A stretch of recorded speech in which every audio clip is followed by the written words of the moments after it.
After a week away, Bradley Stalder, Wyatt Berlone here with you on Man versus Machine. Wyatt's the man, Bradley's the machine. We know Wyatt's the man. Wyatt's like, look at his beard. He fits the profile. If you're new to Man versus Machine, you are aware that Wyatt brings the fantasy goodness every week. And I did not bring it last week because I was not here. And I gave Wyatt a reprieve from my insanity. That is a little bit binary. Welcome back, Wyatt. We're ready to hit it. Training camp is here. This is exciting. Very exciting.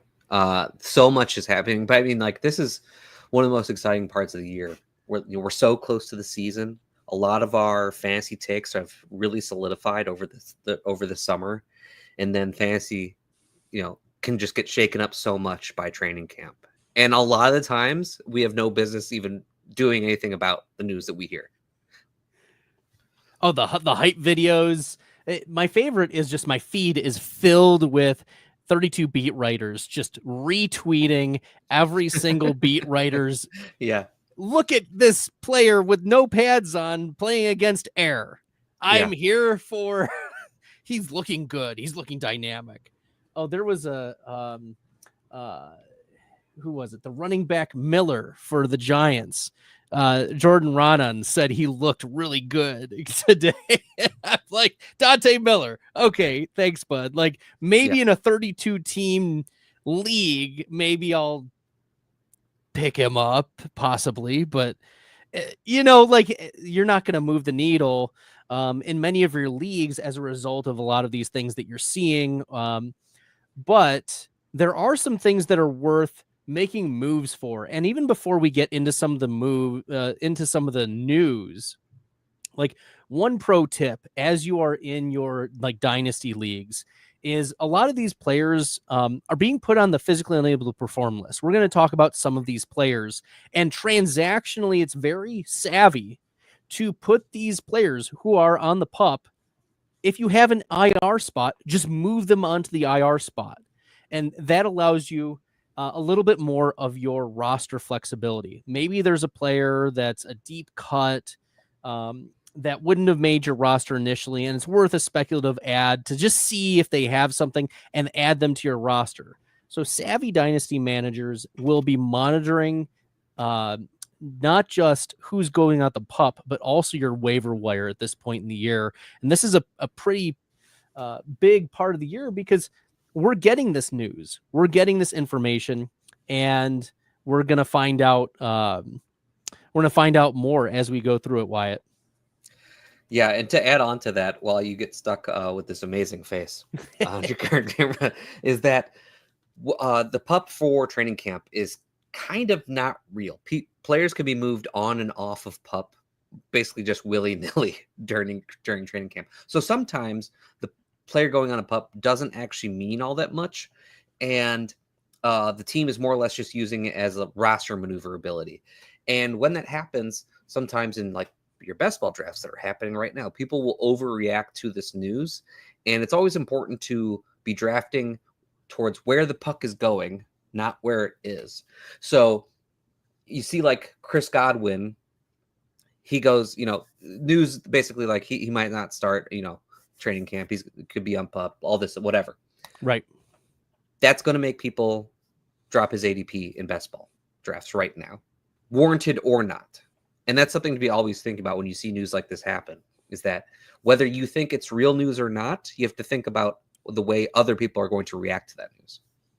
This is true. And we'll get to Godwin and what that specifically means here in this episode. He's on the show sheet. So there are some timestamp trolls out there.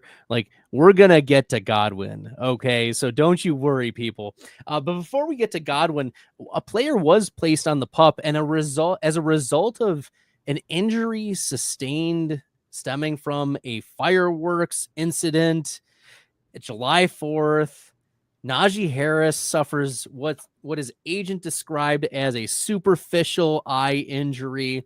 The Chargers haven't said much. It's been about a week.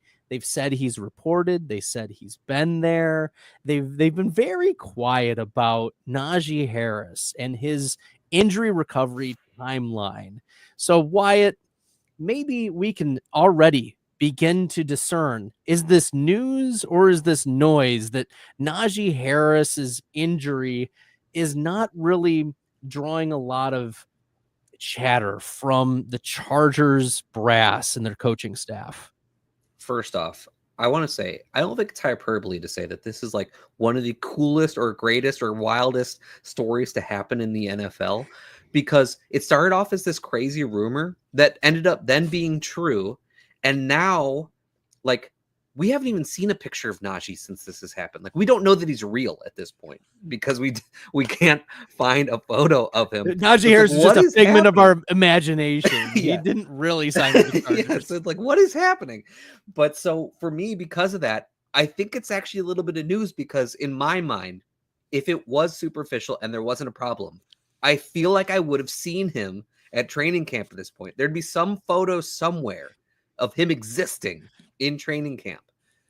So that leads me to believe that this isn't just superficial. There could be something wrong with his vision. And all that does is open up the door more for Omarion Hampton, who's someone we talked about when we were doing our positional episode. We talked a lot about Omarion Hampton. Right. And how, and how we think he's going to take over the backfield. It's a matter of when. But with each passing day in which Najee's dealing with this, that time gets closer and closer and closer to the beginning of the season. I'm right there with you that it's trending now very strongly that Omarion Hampton is moving closer and closer to just being the starter day one here in the Chargers backfield. There was a discussion a couple days ago. Dwayne McFarland, love him, love his work. He mentioned that, throughout the process, he's seen Omarion Hampton get drafted at like mid-third round. And I think we could see Omarion Hampton get into round 2 very quickly if we get any sprinkling of Najee Harris not able to make it, like 18th overall, 20th overall, like pathway. And I don't think that's hyperbole. You could see aggressive drafters in high stakes leagues taking him at the 1-2 turn if they're getting a little crazy. But like, that's the pathway for a Jim Harbaugh offense. Run heavy. We saw what J.K. Dobbins was able to do coming off of a big injury. We were already like, Omarion Hampton's a really good talent. The question is, like, Najee Harris is also good. Not great, but good. So how long is it going to take?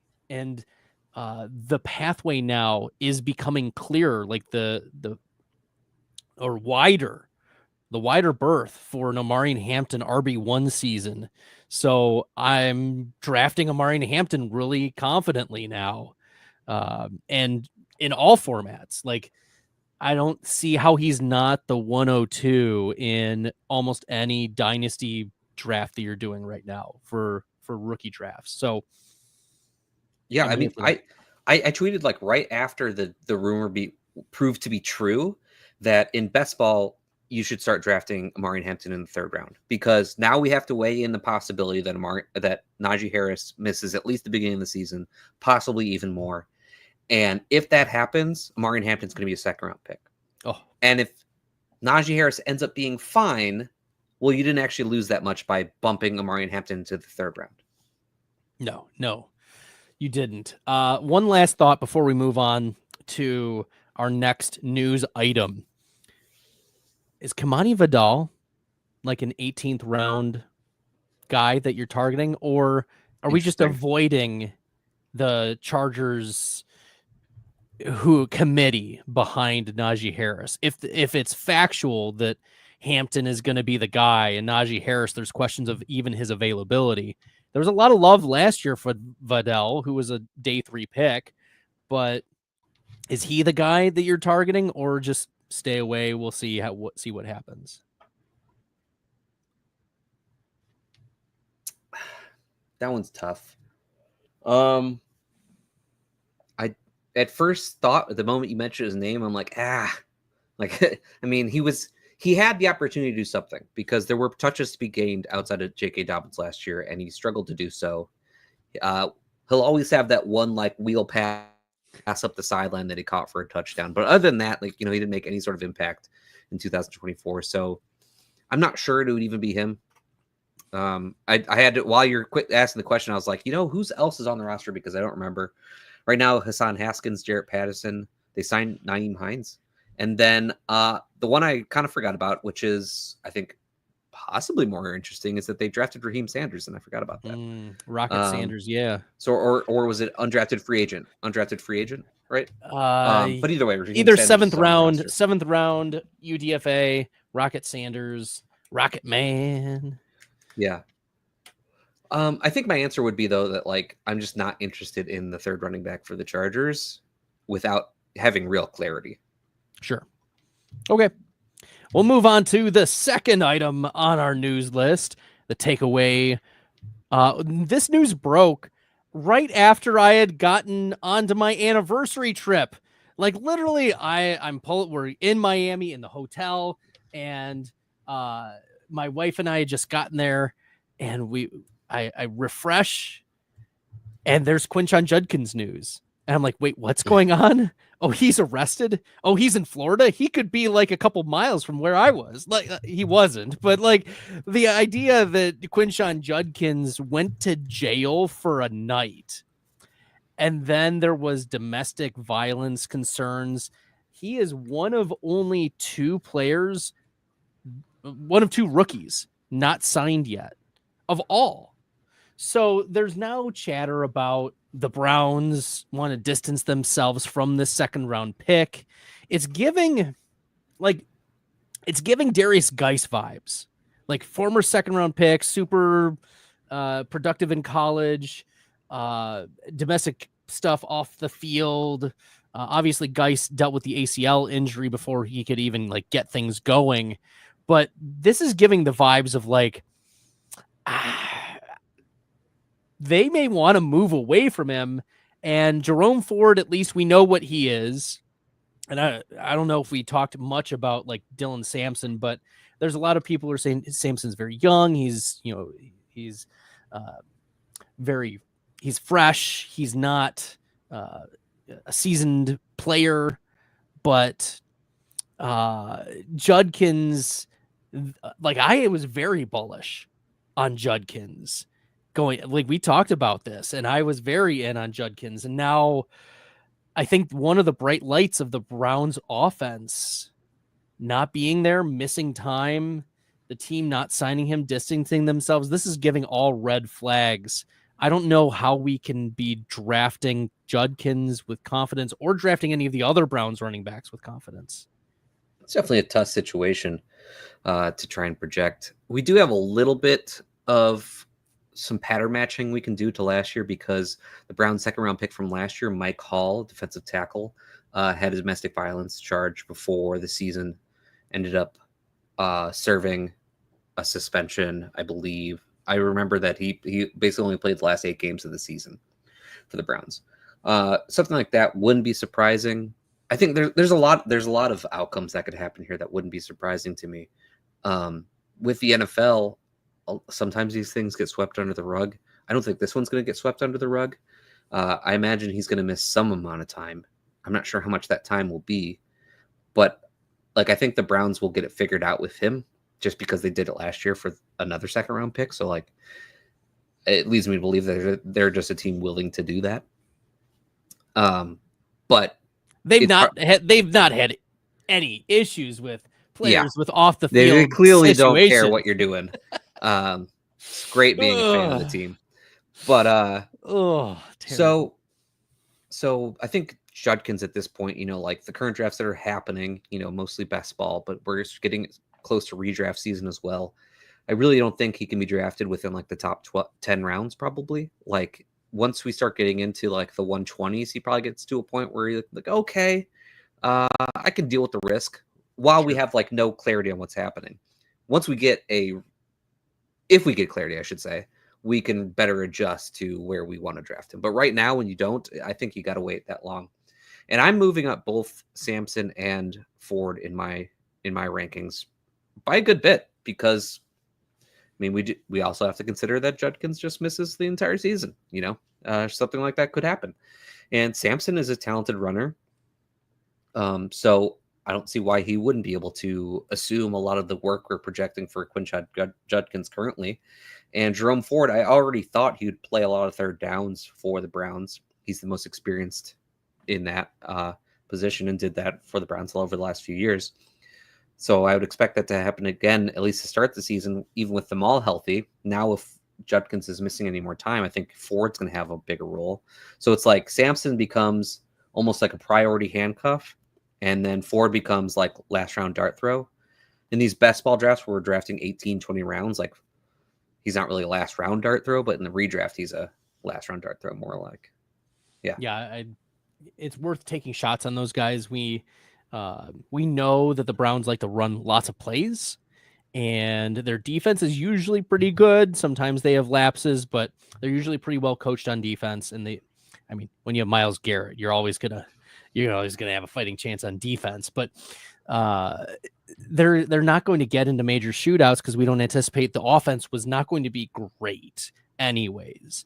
So like seeing like top 5 weeks from a Jerome Ford or Dylan Sampson, probably not in the cards, but we could see like RB2 weeks pretty much every week from these guys due to the volume. So yeah, I agree with you. I think Judkins falling outside the top 100 is a necessity. 120 is a good spot in that 100 to 120 range. I would be comfortable taking him maybe a little bit earlier, but looking at, again, what type of upside is possible given that the range of outcomes is actually pretty flat. It's not like a bell curve. We could be talking about him missing 4 games. He could miss 8 games. He could miss the season. He could miss nothing. Maybe he just pays a fine, or maybe the suspension is deferred until next year as they go through the process, like we're seeing about some of the players that we'll talk about later. But the fact that Judkins hasn't signed, there's concerns, at least at the beginning of the year, that even if he doesn't miss games, he may be slow played into the first few weeks. Mm-hmm. Yeah. All right. Next item on the docket is about Stefon Diggs, wide receiver for the New England Patriots, which is weird to say, but he is, according to Mike Vrabel, good to go. He tore his ACL mid-season last year, and the Patriots had been really wanting a wide receiver one. They were tied to Aiyuk. They were tied to T. Higgins in the offseason, reportedly made offers to some big name receivers, and Diggs, they were able to get relatively cheap because of the injury, but Diggs now ready to go. And why not Diggs as the wide receiver one if he is actually good to go? So is this news? Is this noise, Wyatt? How are you handling Stefon Diggs in fantasy drafts? Specifically, Mike Vrabel saying he's good to go, I think is kind of noise, because the videos that we've been seeing of him this offseason made it look like he was coming along just fine. So like, it's kind of just more of the same. So like, I'm not adjusting any more than I already was for Stefon Diggs. I completely believe he is good to go. The question is, well, what does that mean at this point in his career? Right. I do think that there's a very good chance he outplays this wide receiver ADP. Like, I would expect him to outperform his ADP currently because he's easily projectable as Drake May's number 1 wide receiver. I just don't know what that means anymore for him. And I expect Drake May to be a quarterback who's going to spread the ball around a little bit, because I'm not sure Stefon Diggs like completely ascends above everybody where he's getting this like massive target share. So while I think he's going to be like a win at his ADP, I think it's probably more of a small win. So like, I think he's fine where he is, and I'm drafting a little bit, but not getting, over my skis there. Yeah. This one's just not this. It's a little bit of noise because we kind of already knew, in my opinion. Yeah, Diggs is in an interesting spot right now because he is wide receiver 43, which wide receiver 43, as you said, the pathway for him to outperform it, he could be wide receiver 28. But we know that the difference between wide receiver 28 and wide receiver 43 is really like 2 points per game. Right. It's not that much. The other point, is that, yes, it's wide receiver 43, but he's going on Underdog Fantasy. He's going 78th overall. Like, you're passing up on a lot of running backs who are like gonna get volume at that spot. And like, just to scroll down a little bit to give context for the people, like Isaiah Pacheco going right before Stefon Diggs, Tony Pollard going right after, Aaron Jones. And you may have varied opinions about those running backs, but what we know is those guys are going to get some serious volume at the running back position. And it also gives you some confidence of like, if those are the guys that are going that late at running back, like at running back 28, like, okay, like I can have my pick the litter at wide receiver at that spot, and I can just sprinkle in some Stefon Diggs as I want, or if I want to target Patriots in my stacks, great. But maybe we can take another spin on it. Is Diggs a target in Dynasty, or is he more of the like a hold? Like we've gotten good news, but is it good enough news to try to like sell him off? So the easy answer, and I mean the correct answer is, well, what's the cost to actually do it, right? Because there's no way I'm sending like a second round pick for Stefon Diggs at this point. I don't mind sending a second round pick for that wide receiver production, veteran wide receiver production like that, but I don't want to do it right now before I really know that what I'm getting from him. Like, I'd much rather pay the second round pick for that known, like rental at wide receiver in season when I like, okay, this person has the role I wanted them to have this year. I don't have a problem, buying in on that. But if we're talking like right now, I mean, because I say that because I don't think like anyone who has Diggs on their roster is really taking like a third round pick, even like 2 third-round picks. They're probably going to try and hold out for more.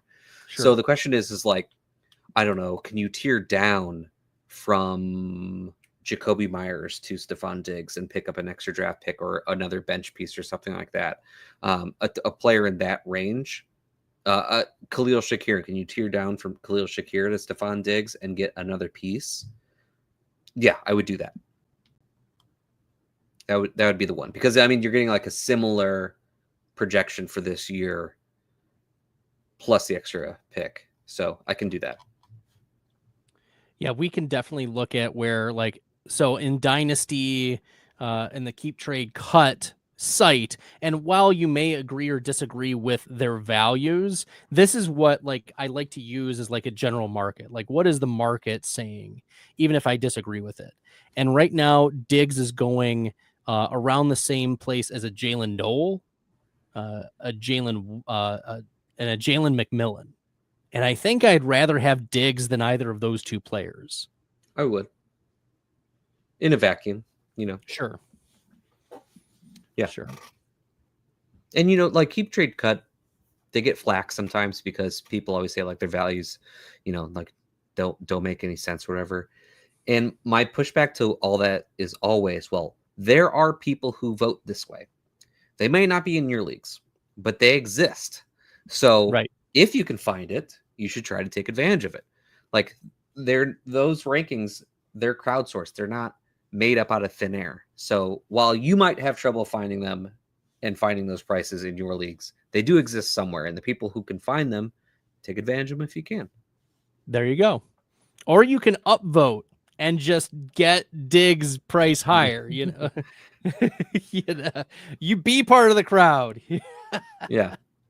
So give me, in that vacuum, give me Diggs as someone, we can be targeting a little bit with, maybe an early third.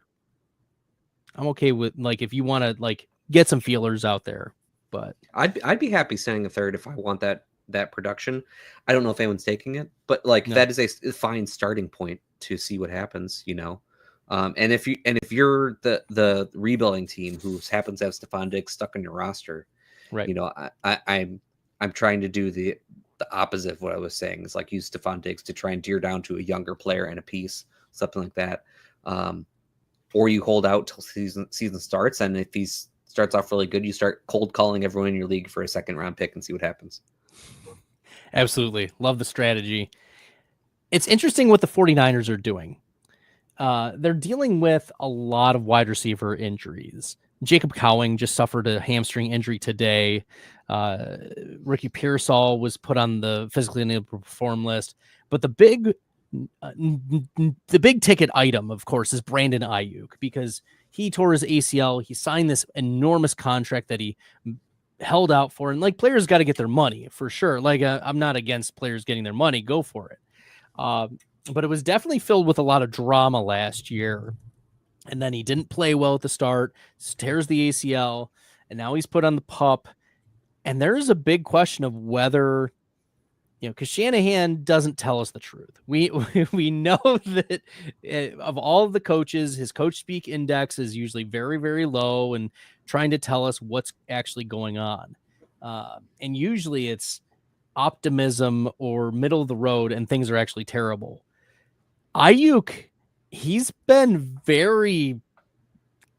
for Shanahan, very negative toward like what Aiyuk's progress is looking like. And we've seen players get in the doghouse for Shanahan time and again. We think of Trey Sermon. We think of Trey Lance. We think of Brandon Aiyuk. We think of various players throughout their time in San Francisco who just did not make it.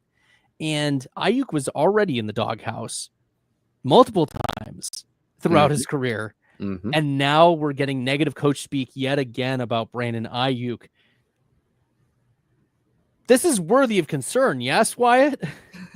I want to say it's noise because I don't think you can trust Kyle Shanahan anymore, but I do think it's definitely news. And I want to note, it's not just the ACL, it was the MCL too. So this is a multi-ligament knee injury. I mean, I'm sure Kyle Shanahan doesn't need another reason to hate Brandon Aiyuk, but I'm still thinking that him being pessimistic here is not great for Aiyuk. I have not been drafting almost any Aiyuk because I don't know when he's going to come back, and when he comes back, I'm not going to feel comfortable playing him at any point, and I don't know what kind of production we're actually going to get from him. This one is one where it's like it makes me worry even more about when he's actually going to come back. Like, I don't think Kyle Shanahan even wants him there. I think they were worried. Like, they signed him to that contract and they were like unhappy about it because then they're like, okay, who wants Brandon Aiyuk afterwards? Right. It's almost like he wants another reason to not have him on the field. There was chatter this offseason. Aiyuk is on the trade block. Like, that doesn't come out of nowhere. Yeah. When's the last time a player signed a giant contract like that and the team was immediately like, so who wants him? Sign and trade. That's what they should have done with the Patriots. Just take them off their hands. Nevertheless, I agree with you. It is news. We've seen Shanahan put players in the doghouse. We've seen them get benched. We've seen time and again, just you got to be on his good side. You got to work your tail off, and you're either with Shanahan or not. And Aiyuk does not seem to be aligned there. So, yeah, major concerns for Brandon Aiyuk, and I agree with you. I'm also not drafting a lot of Aiyuk. The pathway for Aiyuk to just be a 0 this year is massive. And you mentioned, like, what do you win? Like, you ask that question all the time, Wyatt. Like, what do you win? Right.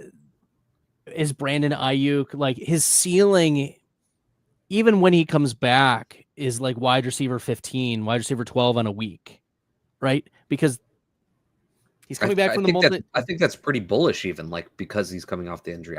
I'd be surprised if he's playing at that level at this season. Oh, just like if he gives you a couple top 15 weeks. Right. Yeah, you'd be excited. That's the ceiling. Like, we're not talking about, he's not going to win you a week. He's not going to win you he's not even going to win you your flex. We know what San Francisco likes to do in that offense, and it's spread the ball around. They have Kittle. They have a healthy McCaffrey now. They're interested in finding out what they have in Jacob Cowing or an Isaiah Nayor. Like, there's a deep cut for you, Wyatt. But, like, they're interested in finding out what they have in these guys. And Juwan Jennings reported to camp. Like, yes, he wants the contract. Of course he wants the contract. Everyone wants the contract. Yeah. So even like your big question, what do you win? And I don't think you win anything with Brandon Aiyuk either. Yeah. Yeah. So hold on. So Brandon Aiyuk, loaded dice. There we go. Title of the show. We got it. Got it. We got it. We got it. All right. I'm noting that. Nick, take notes. Nick, our producer, he's great. Brandon Aiyuk loaded dice. Taking note. There we go. Our last news item before the break is that JJ McCarthy is just getting heaped in praise by O'Connell. There's news reports coming out that he was using virtual headsets. He was grinding film, not just grinding like Minnesota Vikings film, but grinding opponents' film. And he is a disciple of the game. Is this for real? Or is this just noise, Wyatt? Like, are we moving the needle on JJ McCarthy because of what reports are coming out right now? It's a little bit of both for me, and I'll explain why. And that's because I think it's news in the way that it kind of furthers their thoughts that he was the guy all along. Yeah. And like, it could be real deal if they're really saying this, like, yeah, he was doing, like, he's been impressing us this entire time. It's really real. But it could also be noise because he's been their guy all along, and they want everyone to know that there was never any chance that they were going to sign anybody else, and because that was like part of the media storylines, like all offseason. Now, I kind of always thought they were going to go with McCarthy, so I was never really believing all the other stuff. But it could be a little bit of that of like, they want to make sure that their boy feels good and feels like that they're supporting him in the media and all that type of stuff. It could go either way for me.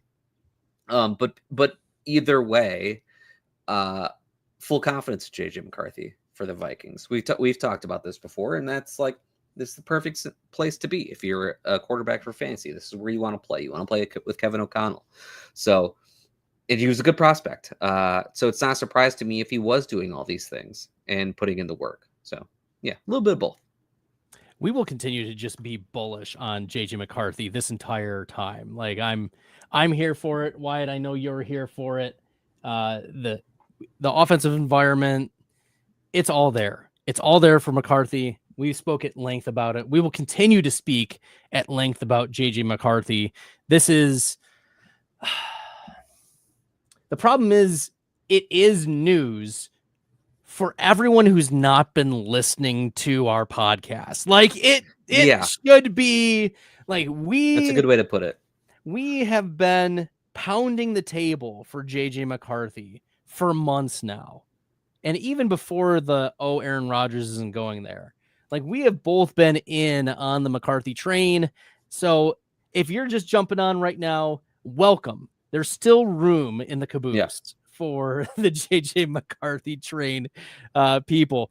So I think it's news because it will move his ADP, and it has already started to move the ADP. So you're not going to get as cheap JJ McCarthy shares, but I think you're still going to get value. Even right now, he jumped from like quarterback 20 to quarterback 16 over like the last month. And I think that trend is going to continue, but the ceiling for the ADP is probably quarterback 13, 14. I don't see him getting much higher than that, though. Yeah, I agree. All right. When we get back from our break, we're going to talk about Chase Brown. We're going to talk about Elijah Arroyo. And we're going to talk about some Jaydon Blue. I'm excited to dive into the Dallas Cowboys backfield again. Wyatt's already pulling out his beard here. All right. Right after this message about the FFPC.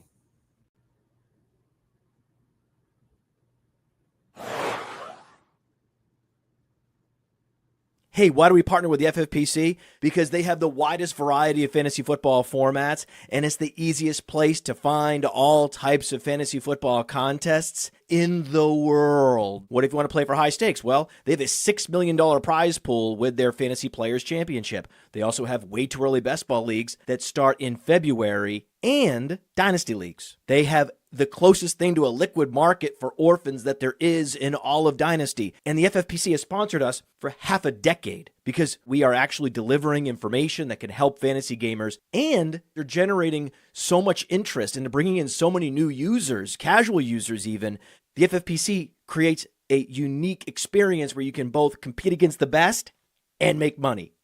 Use promo code UNDERWORLD to get $25 off your first team. $25 off your first team at the FFPC with promo code UNDERWORLD.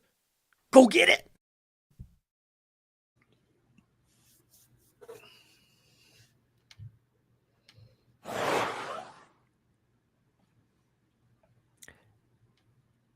That's right. Go get it at the FFPC. This weekend, Dan Williamson and I are going to jump into a Pros versus Joes draft on the FFPC, and hosted by Darren Armani. Love Darren. Love Fantasy Mojo. It's always fun to draft on the FFPC. The only wrinkle, and I always struggle with this, Wyatt, like the tight end premium, I get the scoring. I think it's an interesting wrinkle. No hate. I just like, my brain is like, how can you do the math that also works out to the values of the market of the people that are you're drafting against? Because it's very niche, the FFPC, like people who have just like grinded. Like the casual users, absolutely, like they have fun with it for sure, but the grinders like have such high values of these tight ends, and I just can't grapple like the later round tight ends. I just can't do it. I don't know. Like, do you have any advice on how you handle tight end premium before we get into the rest of the news? You should try and get the first overall pick and take Brock Bowers.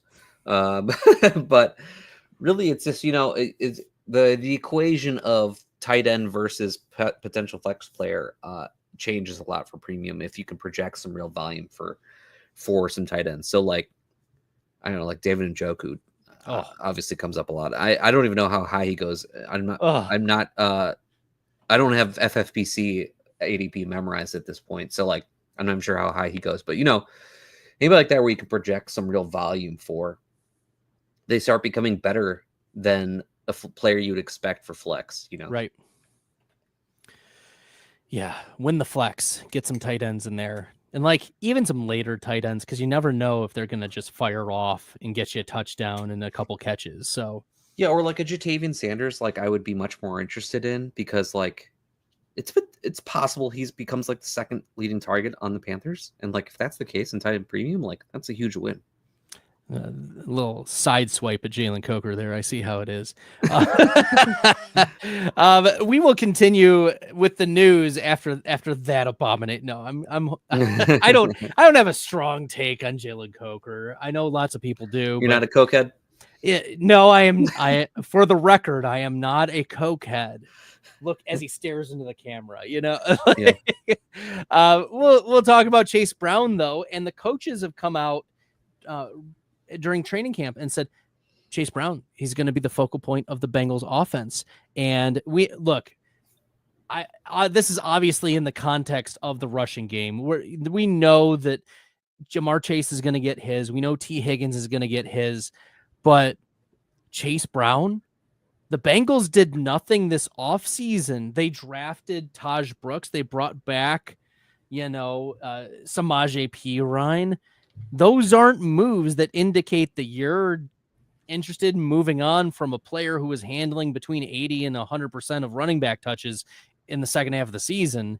So I think this is like confirmation news. Like this is like maybe just a strengthening of the redraft position of Chase Brown.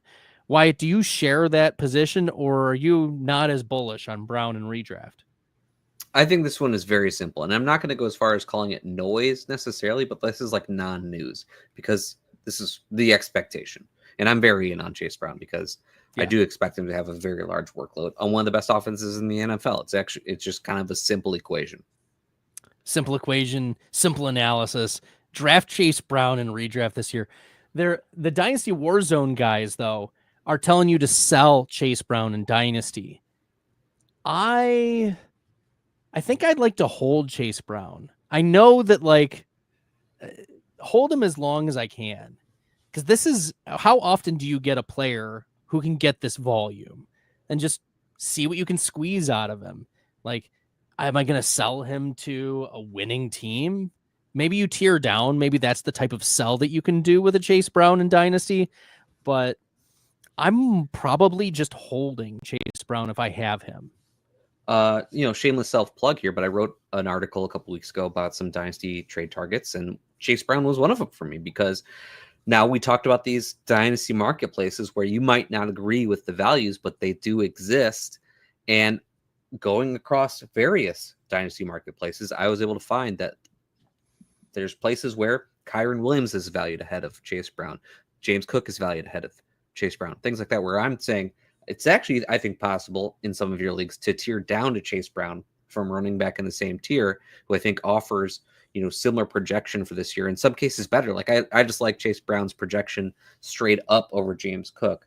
I don't know if that trade is still available. Like I said, I wrote this a couple weeks ago, so some of those marketplaces may have adjusted since. Sure. But I'm pretty bullish on Chase Brown right now. Here, let's go for it. We are here for Chase Brown.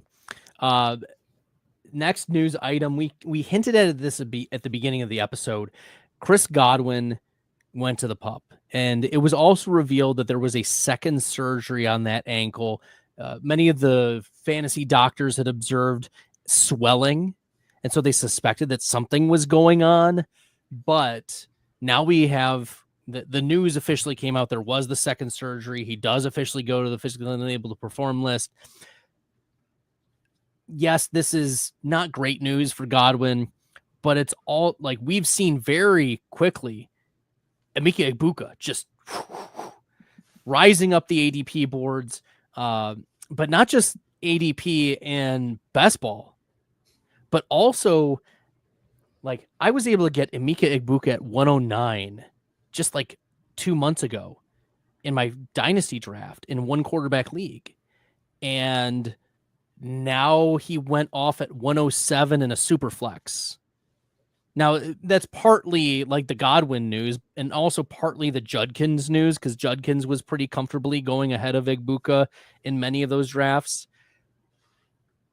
But I think this is news for Egbuka. I think this is great news for Egbuka. This is the pathway for Egbuka to be a top 24 wide receiver year one. I think this is definitely news. The second surgery, it sounds like it might have just been like a cleanup procedure type of thing, but I still think that's noteworthy that had to happen, because we don't know, like, how often do we deal with broken ankles in fantasy football? Like, not that often. So, like, projecting that for the next season is already rough to begin with. The second surgery doesn't make me feel any better about it. The picture, his ankle is absolutely swollen. Compared to the other one, it's noticeable that it is swollen. Like, it doesn't look like he's really ready to be 100% yet. And if you've been following my content at all, anyone out there, you know that I have been on Emeka Egbuka this entire time and very bullish nonstop. I mean, I was on the Fast Draft show with our boy Jacker May, where we did a combined Dynasty rookie mock, and I made him my 107, said he was still my 107 in Dynasty Superflex. He's my highest drafted players in best ball. I probably tweet about him a little bit too much. And yes, this is great news for Egbuka. Like, we already felt confident about him in the way that he's a good prospect going to a good offense in a team that he should have opportunity, because they're going to play a lot of 3 wide receiver sets and pass the ball a lot. And then on top of that, he had the additional outs of Mike Evans is 32, who knows? And Chris Godwin is dealing with this ankle injury, who knows? So we're already down one of the paths of the outs of him having like immediate opportunity. So yeah, all wheels up for him. We are so in on Egbuka. It's beautiful. It's wonderful. This is it. We love to see it. We don't love to see the Godwin pup thing, but 4 weeks, like Godwin's shout out Godwin, one of my favorite players, like in fantasy over the many years. Godwin's a gamer. Yeah, big fan of the player, but I need Egbuka. All right. So I talked about how the Judkins news broke at the beginning of my anniversary trip with my wife. The Arroyo news broke at the end of my trip. And, the big confidence point for me is that the Seahawks are confident in Arroyo. They released Noah Fant, who was yes, you could argue AJ Barner, blah, blah, blah. No, Noah Fant is the pass catching type tight end. So they removed that profile from the team. Yes, it's to save $8 million, but they wanted to make sure that Arroyo was signed. Like Arroyo was signed earlier in the week. So with the second rounders holding out, they didn't want any funny business going on. So they just wait around until he's there. They drafted him in the second round, despite the injury history. So that's a vote of confidence. We don't see too many tight ends getting drafted in round 2. There were a few of them, but that's confidence. And third is the comments that were made by the GM and the coach right after they drafted him. They said he already has the full route tree. Like, right. He has what we're looking for. That's what they were immediately locking into, is someone that can get the ball. And that's what we want for fantasy. Like, we want to take upside shots on tight ends who can catch the ball, and that's their profile. And yes, you're gonna hit on Browers, you're gonna miss on the Kyle Pitts, but those are the profiles that we want to be targeting at the tight end position. You don't want to be going out of your way to target the Jake Fergusons and the Dalton Schultz of the world, right? The Elijah Arroyos of the world is, yeah, you might miss, you might hit, but at least you're taking an upside shot here. Yeah. Yeah, this one's where it's like obviously news, because now we no longer have to worry about Fant. Arroyo has an opportunity directly in front of him. You mentioned the reasons why we should be interested.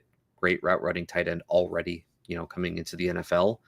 And I don't think we have to worry about AJ Barner much. He is a inline tight end. The only reason why he had some production last year and like a couple touchdowns is because he got like some play action off, which can happen for the inline tight end, which is why we want our tight ends preferably to have some amount of blocking skill so they can do those things as well. Arroyo's probably not going to get that. That can be okay, because for now he's been free. I expect him to rise, obviously, to the point in which he rises. I'm not sure how far he'll actually get up, but I'm kind of just going to be drafting him along the way as he rises, because he is a highly athletic pass catching tight end. And that's something we want with good draft capital invested in him on an offense that could use a good pass catcher, because after JSN, I'm worried about who's really contributing in the passing game. So there's plenty of opportunity for him. So yeah, like I imagine he gets up closer to where like Jonnu Smith gets drafted now, which is like, tight end 17, tight end 18. Yeah. Yeah. So I think that's probably where he gets up to eventually. Like he's definitely going to pass Mason Taylor, I would think, because it's a similar bet, but probably a better one, because Mason Taylor has Justin Fields as his QB and has to compete against another high target earner, and Fields can't support multiple pass catchers like that, where Darnold could for Seattle. So yeah. There we go. You love it. It's Arroyo season. I was able to get Elijah Arroyo even after the news in the Scott Fish Bowl in round 18. So fantastic. I'm feeling great. I'm feeling great here, Wyatt. Yeah. We have 2 more news items. One of them is the Dallas running back darling, and like fantasy, the Dynasty community darling, Jaydon Blue, had his work ethic called into question. And there were reports that he's lazy and that the Dallas Cowboys are disappointed with his efforts so far. News or noise, Wyatt? Definitely noise. It's kind of like come out like the person who made this report is like completely unaffiliated with the team, like has nothing to do with the team. They're like this is a complete rumor started up by this person. So I don't believe it for a second. Yeah, I don't believe that the work ethic thing is real. The issue that I have is that he's buried behind two guys who are getting first team reps very, very easily. And it's Javonte Williams and Miles Sanders. Both guys are getting first team reps right now. So Jaydon Blue has his work cut out for him. And then there's also like a Phil Maffa that exists in the world. Like, yes, it's probably Blue is the RB3, but I think, I think it hits on a truth that he's still just the RB3, even if the work ethic is not the reason why. Like, it's still, there's a pathways for him to still just be there. Like, yeah, they're going to give the veterans the first shot, and then we'll see. Yeah, we're just holding tight. It's noise for Jaydon Blue. But the last item on the list is actually two players who both got their cases resolved. Jordan Addison and Rashee Rice both got their cases resolved. Addison pled to a lesser crime, and Rashee Rice got he has to serve 30 days in jail over the course of 5 years or something like that. And 3 years per, I don't know what it's kind of silly, but we've seen Rice's ADP dip now that there's clarity because we anticipate the suspension will be announced. I haven't looked too closely at Addison's ADP, but I anticipate maybe there'll be a slight tick down. But Addison and Rice, they were just far enough apart where you're still going to take upside shots in best ball on Addison because of his speed, his downfield ability to win. He can break away from players, and he's not a great NFL wide receiver, but he's good and he's fast and he's on an offense that's willing to take shots to him. So I'm holding with Addison. I'm taking my fair shares of him. But how are you approaching Rice given this news? Yeah, so this is really interesting because we kind of didn't see this one coming for Rice at all. We were kind of we were starting to lean that sounds like this is something that's going to be handled later and possibly not even during the season. We're after the season, we're not going to have to worry about it this season, which is why his ADP was creeping up into the second round of drafts. But then they went and did this kind of out of nowhere and settled this, which from my understanding from listening to some people who are much smarter about law than me, is that essentially this stops him from having a felony charge. His plea deal was. It stops him from actually having a felony on his record. And I would think that the reason to go and do this now, other than not having a felony on his record, which I'm sure he was going to try and get out of no matter what, but to do it now like this is because perhaps they've already talked to the NFL and have said, if the suspension's only going to be 4 games, if I do this now, is that cool? Or something like that, because there's no real, it's not detailed. It's not exactly lined out in the CBA, what kind of a suspension you should get for this. I believe Jordan Addison's guaranteed to get 3 games basically because of the way the CBA is written, but Rice, we don't know. So I think they wanted to get ahead of it and make sure that the suspension isn't 8 games that they try to plead, negotiate down or something like that.